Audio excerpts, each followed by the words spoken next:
Welcome to ORPtv. I'm Craig Stagner coming to you from the Rad Auto Lift Studio in Nixon, Missouri. It is Sunday, July 14th. Well, we made a trip last night to Lake Ozark Speedway for the Pure Stock Street Stock Showdown.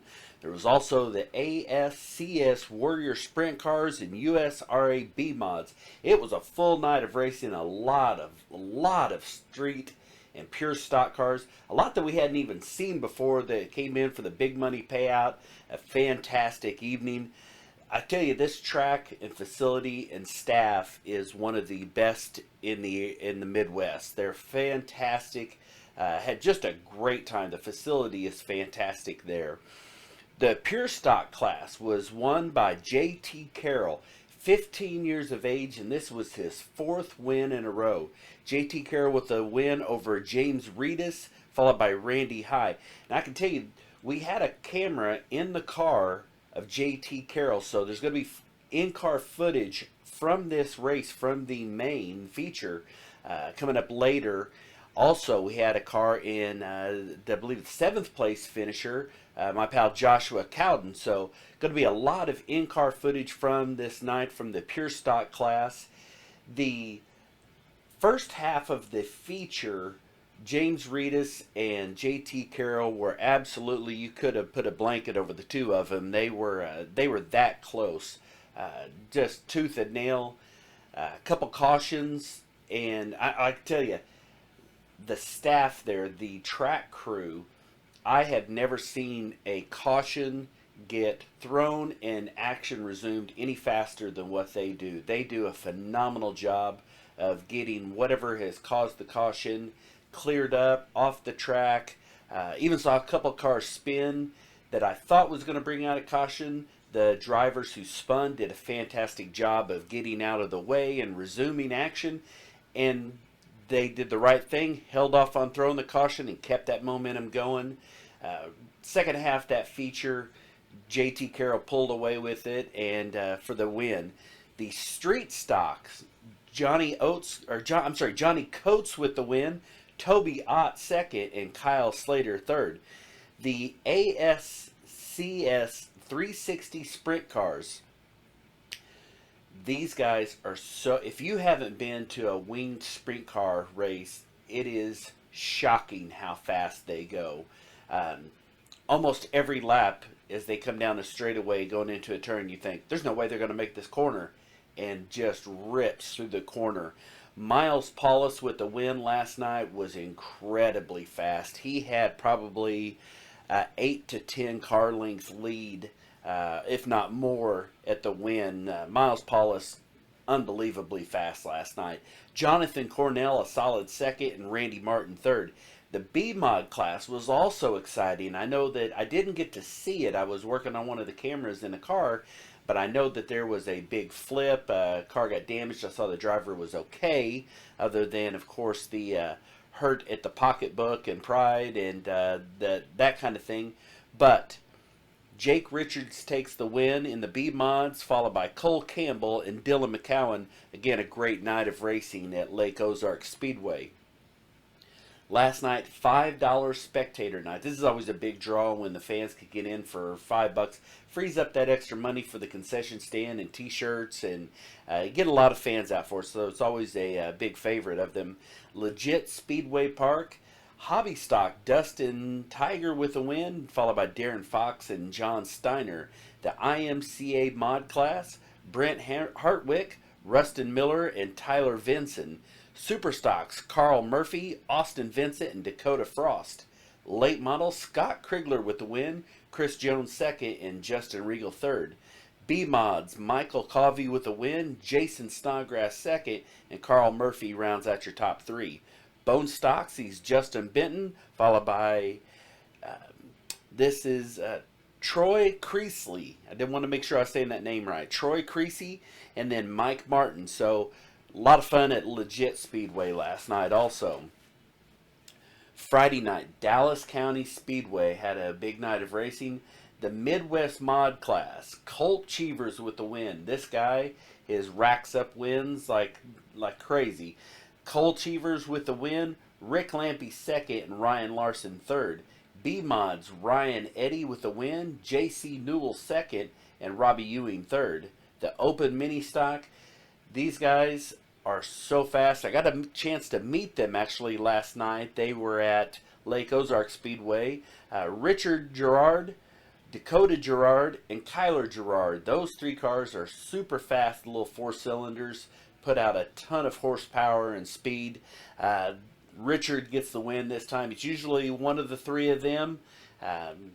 Richard gets the bragging rights for Friday night at Dallas County. The stock mini class, Ronnie Jones with the win, followed by Willard Taylor and Casey Cortez.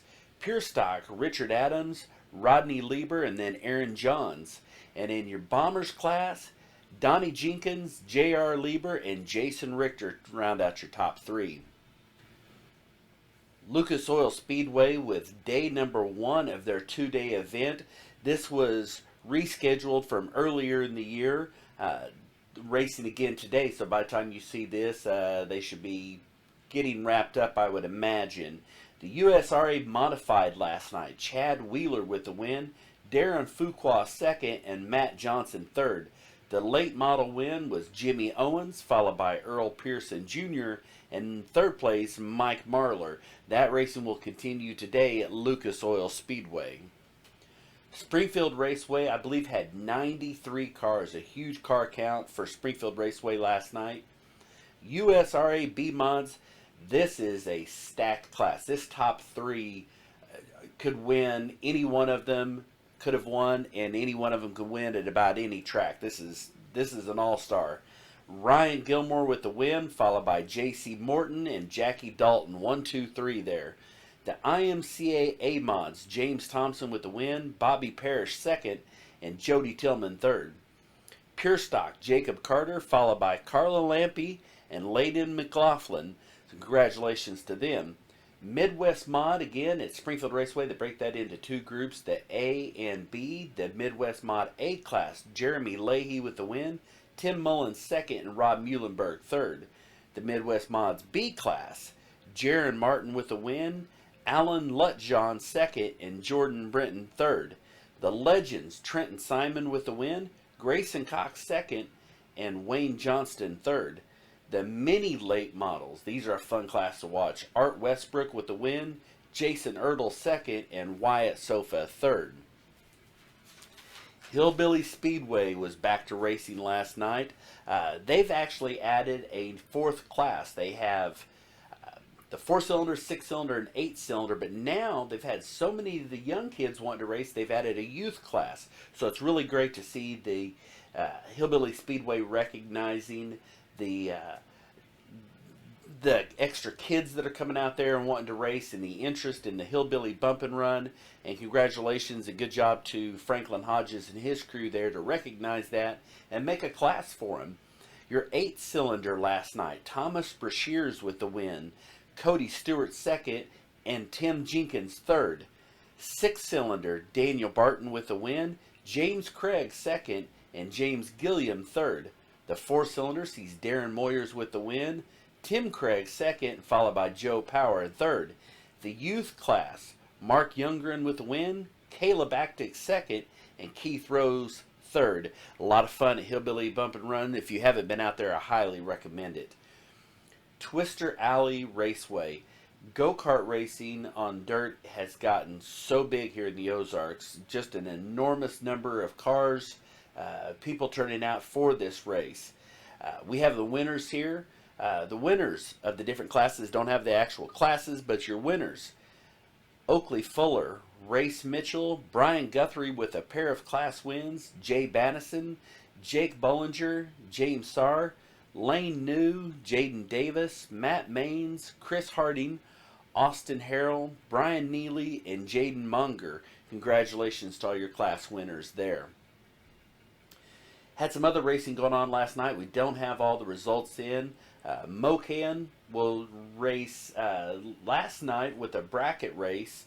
Lebanon Midway raced Friday night. Jack Jones is back to racing a little bit, so didn't have the results up just yet, so hopefully we'll get those. I know we will today, probably. Bonterre was racing. Centerville Dragway, and Missouri State Motocross State Series was at Merwin, Missouri. So we'll have all those results just as soon as possible. I do want to hit on that Ozark Raceway Park had their Fly Your Flag shootout this weekend, Friday and Saturday. I went out Friday night, got to watch a little bit of the qualifying, saw Alton Holsted from All Parts Auto Salvage run a 3.93 in the 8th mile at, I believe, 187 miles per hour. Absolutely dialed in with that car. The races ended, unfortunately, prematurely early last night because of an exhibition pass. The Chance family has a car. It's the Neil Chance Racing Converters Nitrous Pro Mod. So this isn't just your normal Pro Mod that would run the likes of Alton Holsted and Jason Lansdowne. This is a nitrous car. So you take a Pro Mod and then throw nitrous on it, it compounds it tremendously. The car had 1 weak link in it. Apparently, is when you add that kind of horsepower, you find that that weak link makes itself very known. That was one of the rods. The cars have what's called a diaper or belly pan on the car so that it will catch all the fluids in the event of something happening. That works generally. But when you have this much of a motor and this much destruction in the motor, it was more than could be contained. So much fluid and oil down on the racetrack that there was just not going to be a chance to get it cleaned up in a reasonable amount of time and get racing going. So races were considered, dealt with as if it was a rain out. The family was sick about it. I spoke with Mitch this morning, very, very frustrated.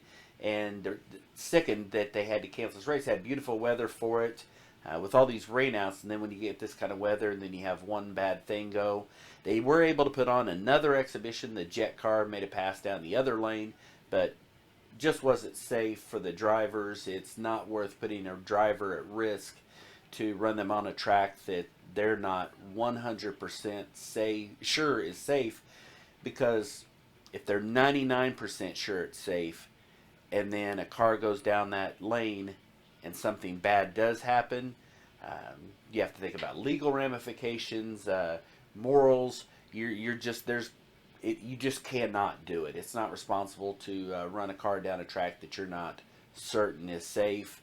We'll move forward from that. I hate that for everyone who came out, but hopefully they had a good time up until then. NASCAR was in action this week at Kentucky. You had, for the first time in several weeks, you had all three tiers going. Thursday night, the Gander Outdoor had Tyler Ankrum with the win, Stuart Friesen second, and Harrison Burton third. Xfinity on Friday night, Cole Custer with the win, Christopher Bell second, and Tyler Reddick third. Now last night, the Monster Energy Cup Series, for the third time in the history, or their personal history, the third time you had Kurt and Kyle Busch 1 and 2. This one goes to Kurt. So Kurt Busch with the win, followed by Kyle Busch, and then Eric Jones third. That may be one of his better career finishes. AMA Supercross released their 2020 schedule this week. Of note for us here in the Midwest is that the rumors were true. There had been talk about that the Nashville and St. Louis races, venues, were going to begin to alternate. So last year they run Nashville. This year it'll be back at St. Louis, January 11th. They'll be at the Dome. So indoor racing, St. Louis, January 11th. That's at the Dome at the Americas Center. So the people of St. Louis are really excited about that they have the racing back there in her hometown and don't have to travel all the way to Indianapolis or Nashville to see it. One other interesting change. The season finale for Supercross has been at Las Vegas the last few years at least. This year it's going to be at Salt Lake City, so a change is scheduled. There's the Las Vegas race will be the next to last, followed up by the finale at Salt Lake City. Here's a look at your race week ahead, brought to you by All Parts Auto Salvage with 2 locations in Springfield, 2600 North Benton and 425 East Kearney, the parts store. 2 locations to better serve you. Let All Parts Auto Salvage help you fix your car.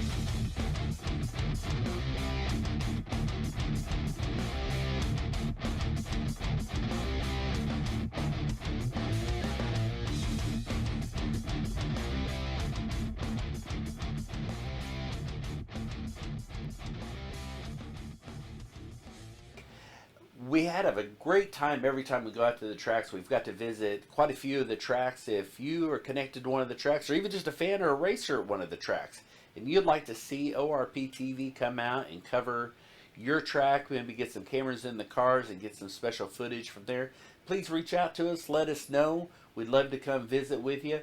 And if you are connected to one of the tracks and can help us get results or want to be a part of our team and help with some video so that we get those highlights posted, please again reach out to us. So for ORPtv, I'm Craig Stegner. We'll see you back here next week. Ladies and gentlemen, please, would you